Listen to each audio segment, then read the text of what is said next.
করতে হবে। তাহলে আমরা যে কোনো আমদানির বাণিজ্য চুক্তি করলাম, তখন কিন্তু আমরা যেখানে কম দাম, যেখানে কম মূল্যে টাকা বলে দিয়েছে।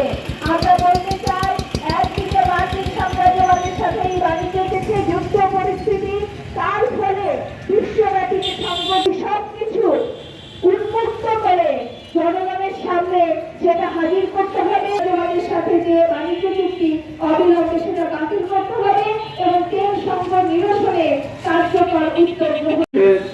জ্বালানি সংকট, অর্থনৈতিক সংকট, খাদ্য সংকট এবং আপনারা এও শুনেছেন যে বাংলাদেশ সহ সারা পৃথিবীর শান্তিকামী মানুষের শান্তি ভঙ্গ করে এবং শিল্পের ক্ষেত্রে আমি অন্যান্য দেশ থেকে কম দামে যাই আমদানি করতে চাই না কেন, মার্কিন সাম্রাজ্যবাদের অনুমতি ছাড়া